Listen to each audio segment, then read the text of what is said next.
こんにちは、テリーです。こんばんは、ゆっくりです。ご視聴ありがとうございます。ありがとね。さて前回は、食料生産体制を整えて、枝道の鉱石採掘を終わらせたところまでです。早く要塞ブランチ開始したいわね。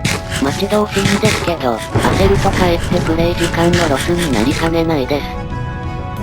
当面の目標の中では、食料量産まではまあ OK です。松明用の木材が足りない。装備はもう少しです。鉄を積極的に集めているようだけど、まずはカナド雇用ですが、もう一つ用途を考えてます。ダイヤの剣だけは念のため今のうち作っておきます。テリーの腕なら無難ね。さて通路中央まで戻ってきました。あれをいただきましょう。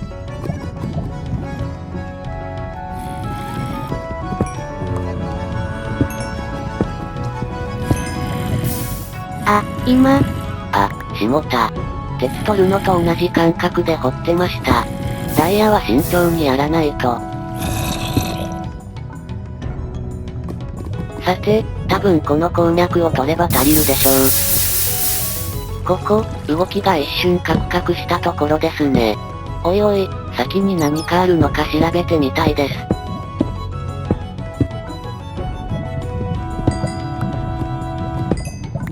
よし OK です。廃鉱に戻ります。廃鉱拠点に戻ってきました。取ってきた鉱石はこんな感じです。ダイヤは剣とツルハシ作りましたのでこれより5個多いです。レッドストーンが何気に多いわね。さて、鉄の精錬を仕掛けつつ、廃鉱に潜る準備をします。まずは超重要のダイヤ防具です。これがあればガードなしでもクリーパー即死を免れます。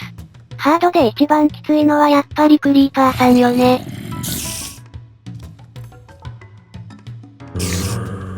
続いてカナドコで、釣りで入手したダメージ増加3の本を使います。そういえばエンチャントの本を使うのは初めてだったと思います。初めて使うものってちょっとワクワクしますね。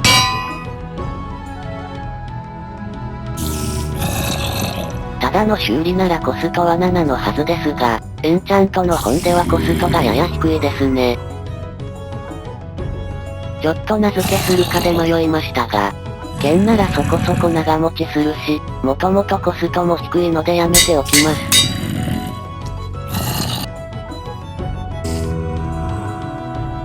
さて、では廃鉱探索に繰り出します。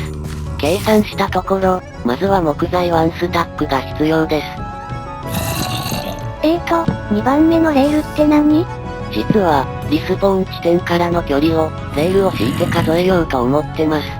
今回の企画では移動が頻繁にありそうなので、よく通りそうなところはトロッコ利用します。つまり、距離測定と移動時間節約の一石二鳥狙いなのね。いずれはトロッコ実績解除でも使うので、一石三鳥になる予定です。あと3番目の要塞ブランチは、枝彫り1本分の必要松明数です。まずは1本分だけ掘る木材を集めます。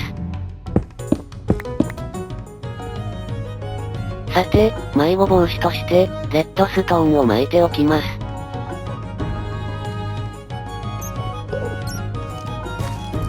あら、こんなところにエンダーさん。これはチャンスですね。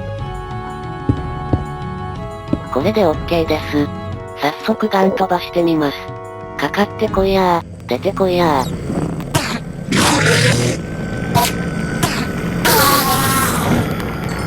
ドロップなしか。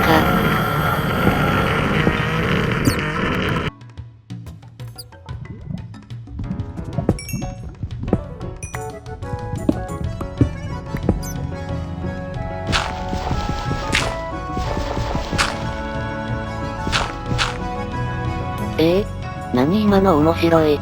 砂利が2つ重なったように見えたんですが、シャベルで掘っても壊れなかったです。へえ、じわじわ下がっていくのね。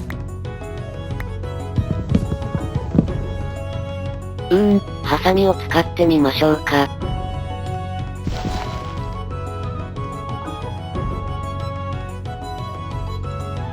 サミもシャベルも効きませんね。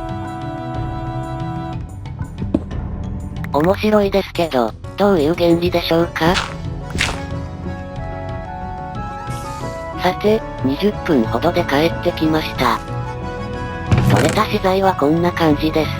モンスターはエンダーマン以外いなくて楽でした。木材75本ということは、原木なら19本ほどね。そう考えると結構きついですね。さてアイテム整理が終わってまだ精錬中です。人参見てみます。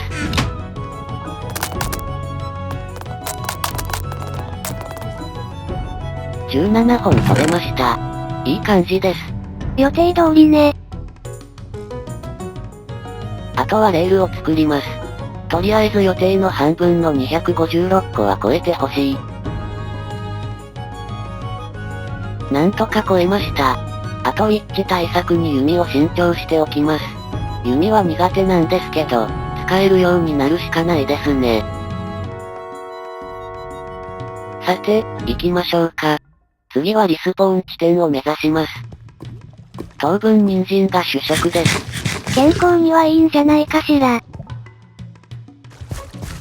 ここを曲がってまっすぐ行けばリスポーン地点です。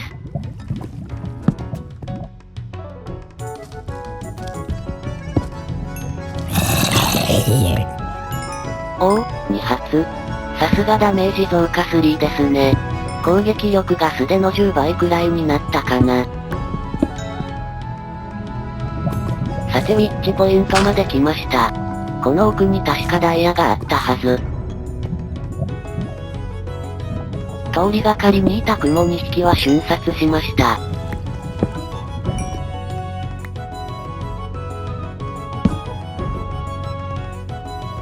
やっと初期のリスポーン地点に到着です。ようやくここを明るくできる日がやってきました。葉っぱさえなければ、ここまで日光が差していたはずだったんですけどね。さて、最初に発見したダイヤ鉱脈を採掘してしまいます。取っておきたい気もしましたが、レールを引くのに邪魔になるんですよ。ちなみに、これ発見してから採掘するまでに、プレイ時間で18時間かかりました。あとこっちは、直下掘り中に発見したダイヤですね。ついでに取っておきます。気分がいいので、予備の木材を使って贅沢にチェストなんか作ってみます。チェスト作るかどうかで3分ほど悩んだことは秘密です。この地点はいずれ風車ブランチマイニングの中心点にするつもりなので、どのみちチェストはいるんです。これで OK ですね。レールは 32×16 で、512個近く作りました。鉄がまだ足りないので、まずは、レールは1ブロックおきに設置して32個置きます。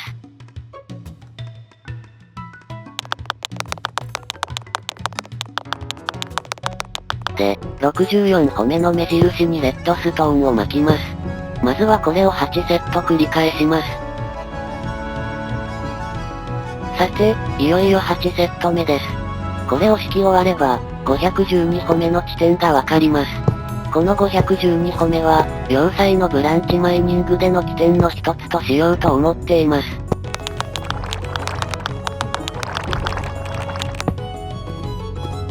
あれ？あの松明は交差点の位置よね。おお、ニアピン賞でした。まあでも、実はこの枝道は、リスポーン地点から550ブロックくらいのところかなと、思っていた場所ですから、ちょっと計算が違いましたね。でも嬉しい誤算です。ちょっと廃校拠点によってアイテム整理してきた帰りがけですが、そういえば実績と統計があるのを忘れていました。ちょっと見てみます。原木が取得できてないので止まってますね。そういやちょっと前のバージョンで全実績解除しようと思い立って、おしまいが解除できないと知ってショックだったのを覚えてます。さらに前のバージョンで全部解除したことあるので、今回はそれ以来のトライです。さて統計の方は、死亡回数12回ですね。今13人目で合ってました。あと、ゴミを釣り上げた回数13だそうです。公式でもゴミ扱いだったのか。次はブロックの方を見てみます。素手で壊した石の数は反映されないようですね。さて、アイテムですが、真ん中が作った数で、右が使った数ですね。人参は、食べた時だけでなく植えた時もカウントされてるっぽいです。最後にモブです。あれ？まだコウモリに倒されたことない、そうですけど。どうやってコウモリに倒されるんでしょうか？では今回はこんなところで、あと残す準備は1024歩目の地点に印をつけることだけです。次回はいよいよ要塞の掘り当て作業に着手できそうです。ではまたね。バイバイ。